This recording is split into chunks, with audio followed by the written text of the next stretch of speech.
No Acre são 7 horas e 30 minutos, já estamos de volta com o terceiro bloco do Bom Dia Rio Branco. E antes de voltar à conversa com o Márcio Bital, gostaria de dar uma dica para você que está acompanhando o programa. Vai preparar aquele café da manhã gostoso para servir para a família, para os amigos. Prepara o café Bené do Cavaco, você ainda não tomou, pois precisa experimentar. Ele é distribuído exclusivamente pela Casa Cearense, do nosso amigo Bené do Cavaco, que fica ali na Boulevard Augusto Monteiro, no bairro 15, segundo distrito. Maiores informações, 3221-4419. Portanto, o melhor café do Brasil é o café Bené do Cavaco. 7 horas e 30 minutos. Continuando aqui a conversa com o candidato ao Senado pelo MDB, Márcio Bittar. Agora, Márcio, vamos falar mais de propostas, né? Afinal de contas, você já falou aí do que você pôde fazer pelo Estado, da sua trajetória política, se disse preparado para ser senador da República. E aí eu te digo, a atual situação que o Brasil vive hoje, por exemplo, questão da segurança no Brasil, tem jeito? Tem jeito, eu tenho feito palestras sobre esse tema, não tem como. Hoje são os dois temas que mais afligem a população, é a violência e a economia, né? O desemprego, a crise econômica e tal. Então, o que eu digo às pessoas? Tem jeito, e tem mesmo. Porque, veja, só não tem jeito quando Deus quer uma coisa, você não tem poder para mudar. Mas isso que aconteceu no Acre, no Brasil, é obra do homem. Se é obra do homem, o homem conserta.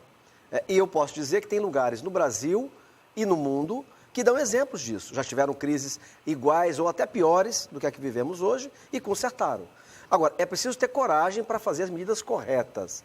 Então, por exemplo, na segurança, tudo que eu venho estudando desde há 10 anos atrás, os últimos 10 anos particularmente, apontam que a principal ação que você tem que fazer, que o Estado tem que fazer para combater criminalidade é punição.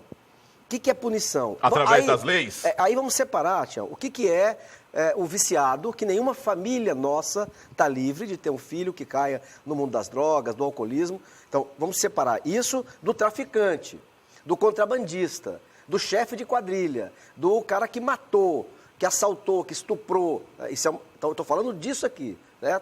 Essa outra parte aqui merece tratamento, cuidado, pode ser recuperado, etc. Pois bem, mas o banditismo, né? Os foras da lei, em primeiro lugar, o que é que combate isso? É punição.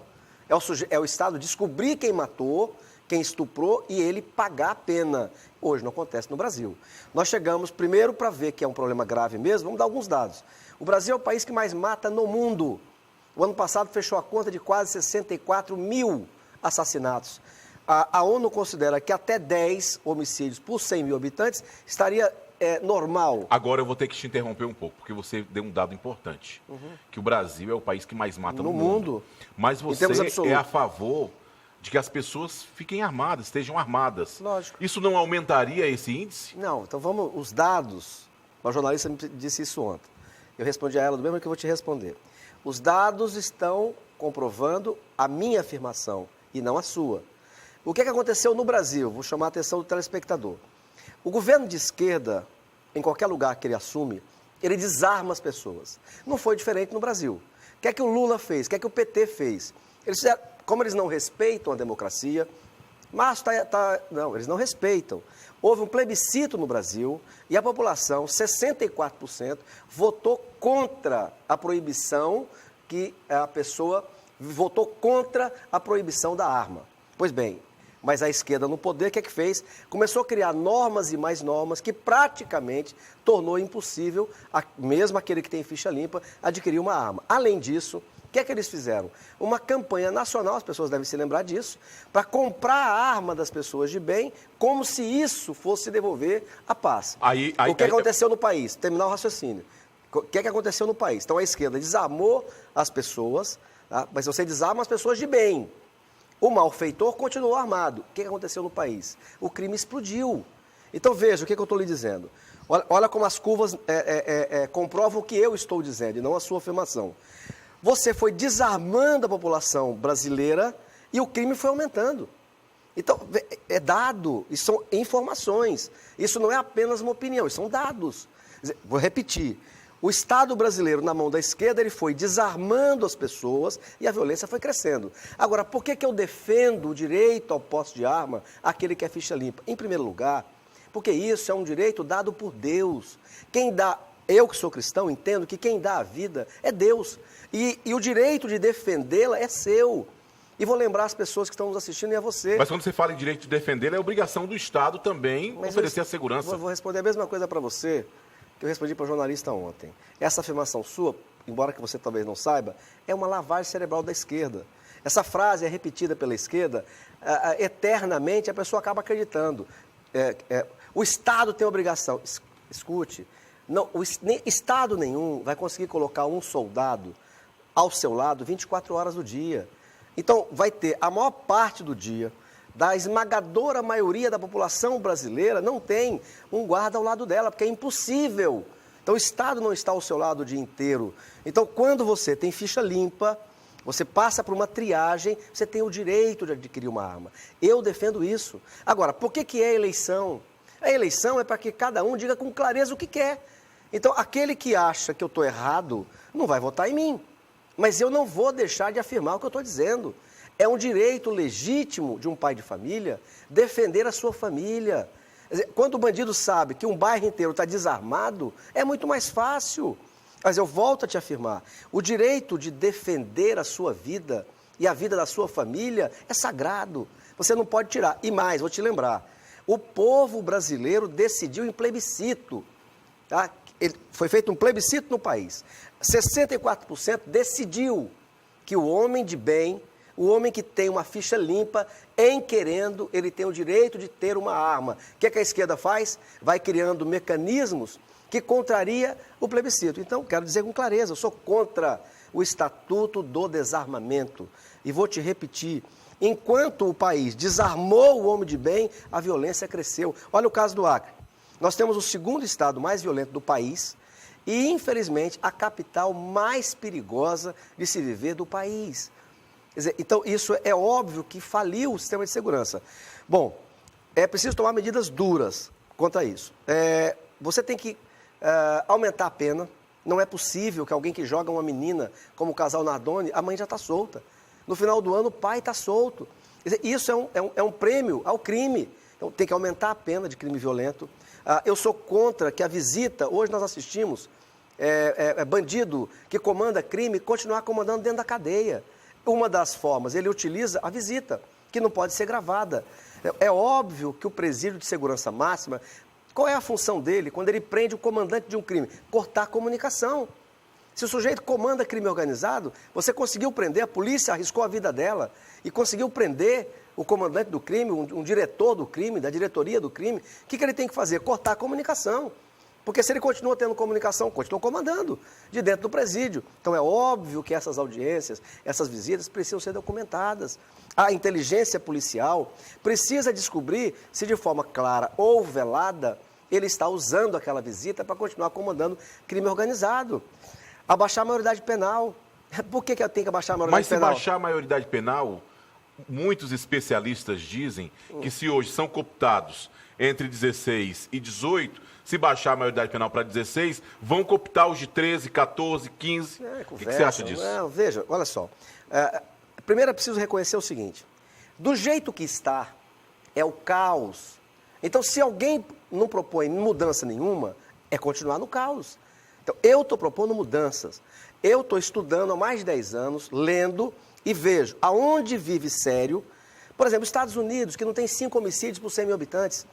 Lá, os estados decidem, não tem nenhum estado que você matando alguém, você não vai pagar porque tem 16 anos de idade. A Inglaterra é a mesma coisa. A Europa, praticamente inteira, é a mesma coisa, onde tem mais segurança. Agora, por que eu defendo baixar a maioridade penal? Vou te dar um dado. Se a lei brasileira, ela compreende que alguém aos 16 anos tem discernimento para eleger o presidente da República, ora, se a lei interpreta que esse jovem de 16 anos, ele tem capacidade para votar para presidente, ele tem que saber que não pode matar. Então, para acabar essa discussão, que não pode seria estuprar. melhor, ao invés de reduzir a maioridade penal, que aí mexeria com os políticos, pedir para aumentar, que só votasse a partir dos 18 também? Não. Eu acho que tem que abaixar a maioridade penal, sim. Estude, pesquise. Os países que têm mais segurança são muito mais duros, são muito mais rígidos. Outro mito que se diz é o seguinte, ó, a pobreza é responsável por isso. Isso é um preconceito. Não é porque o sujeito é pobre, quem está nos assistindo, quantos milhares de desempregados estão nos assistindo, e nem por isso viraram estupradores, nem por isso viraram assassinos. Nós temos países mais pobres do que o Brasil, muito mais seguros. Então, vou te repetir, em primeiro lugar, em qualquer lugar do mundo que conteve violência, o que é que fez? Punição. Então, em primeiro lugar, o que é que combate violência? É punição. Agora, uma outra questão fundamental, e principalmente no Acre, é você fazer o Estado voltar a crescer. O Estado do Acre, com essa opção de esquerda desses 20 anos, trouxe o maior desemprego da sua história. Quer dizer, o resultado de 20 anos de PT é o maior desemprego da história do Acre. Evidentemente que esse exército de jovens desempregados, parte dele, acaba sendo aliciado pelo crime organizado. Então, oferecer alternativa é obrigação do Estado. Abrir-se para a economia, abaixar imposto, diminuir o tamanho do Estado, pensar grande, quem não planta não tem o que colher. Não vai surgir emprego no Acre se continuar com as mesmas regras do atual modelo. É preciso mudar. Márcio, nosso tempo está quase estourado, mas eu preciso que você me fale de mais 2 temas importantes e de uma forma bem reduzida, claro, para que a gente não ultrapasse muito. Saúde e educação, quais são suas propostas?